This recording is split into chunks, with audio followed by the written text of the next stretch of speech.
Good morning बच्चों। कैसे हैं बच्चों? सफलता जो है ना, वो साधनों में व्याप्त नहीं होती, वो साधना में होती है। बहुत बड़ा फर्क है इन दोनों वर्ड्स में, और ये हमारे जीवन में बहुत मायने रखते हैं। साधन और साधना।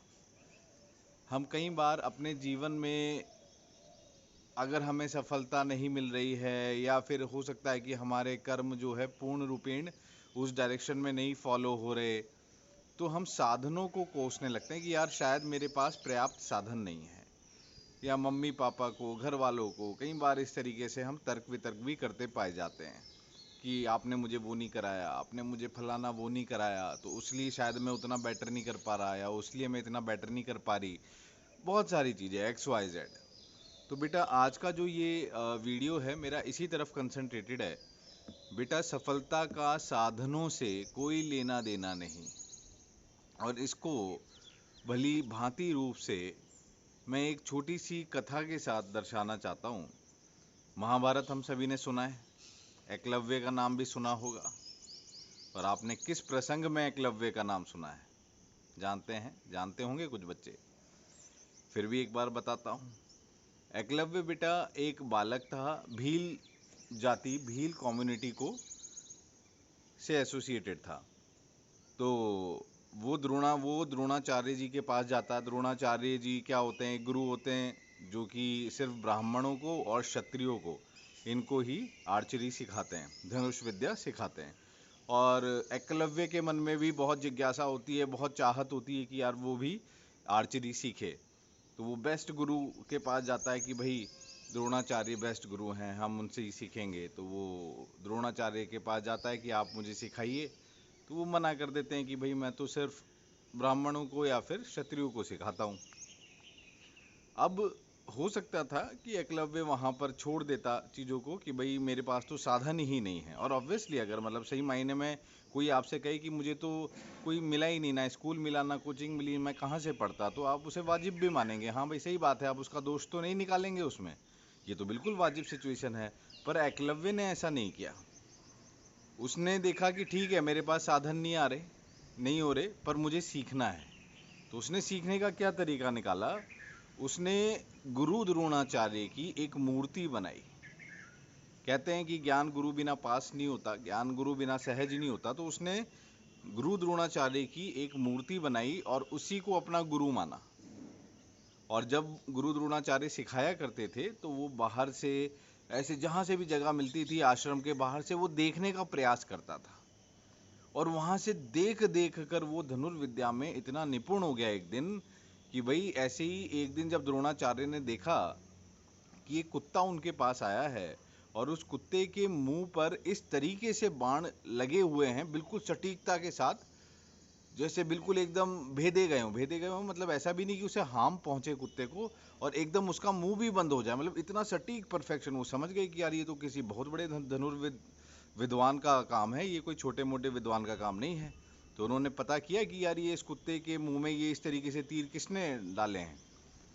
तो एकलव्य सामने आया और एकलव्य ने कहा कि गुरुदेव ये मैंने डाले हैं, ये मैं धनुर्विद्या सीख रहा था, अपना अभ्यास कर रहा था, तो उस समय ये भौंक रहा था तो मेरा डिस्टरबेंस हो रहा था। तो वो बड़े आश्चर्यचकित हुए कि भाई भील जाति में मतलब इतना बड़ा धनुर्विद्वान जो है ये कहाँ से आया। उन्होंने पूछा बेटा तुम्हारा गुरु कौन है? तो उसने कहा कि गुरुदेव आप ही मेरे गुरु हैं, ऐसा करके। वो आश्चर्यचकित हो गए, मैं कैसे हूँ तेरा गुरु? तो उसने पूरी कथा बताई कि मैं जब छोटा था तब आपके पास आया था, और ऐसे ऐसे आपने मुझे नहीं स्वीकार किया, तो मैंने आप ही की शिला को बनाकर उसे गुरु मानते हुए फिर मैंने अपनी लर्निंग खुद शुरू की। और मैं ऐसे आश्रम के बाहर से देखता था और जितना भी सीखने की कोशिश करता था।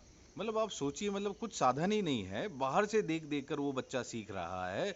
और उसने अपने आप को इस कंडीशन में वो ले आया कि गुरु द्रोणाचार्य के मन में एक ये भावना पैदा हो गई कि जो उनका अपना शिष्य है अर्जुन, कि ये बालक तो उससे भी आगे जा सकता है। क्योंकि उनके मन की एक इच्छा थी कि वो अर्जुन को दुनिया का सर्वश्रेष्ठ धनुधर बनाए, तो वो उसका कॉम्पिटिटर फील कर रहे थे उसके अंदर।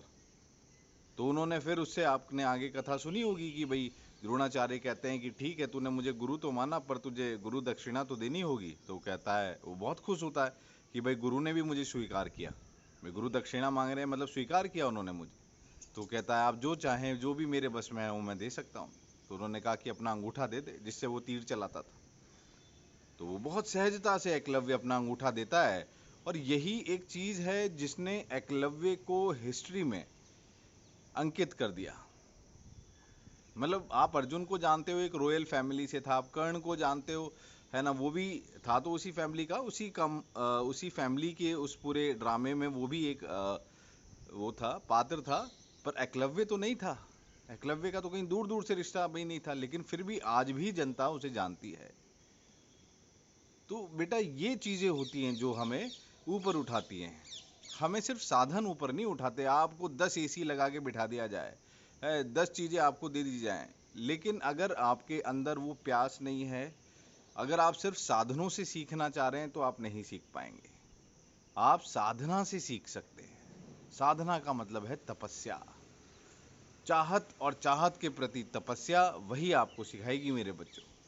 तो आज का अपना जो लेसन है वो यही है कि हम साधनों पे डिपेंडेंट नहीं हैं, हम साधना पर हैं। हमें अगर सक्सेस चाहिए, अगर हम चाहते हैं कि भाई हमें सीखना है, तो सीखने के लिए साधनों को मत कोसो या साधनों पर आधारित मत रहो। चाहे मेरे पास कुछ भी ना हो, मैं जीरो हूं, मैं तब भी सीख सकता हूं। ये एकलव्य हमारा भली भांति रूप का उदाहरण है। ठीक है बच्चों, तो आज का थॉट ऑफ द डे यही है कि सफलता साधनों में नहीं होती, साधना में होती है। ठीक है, ओके।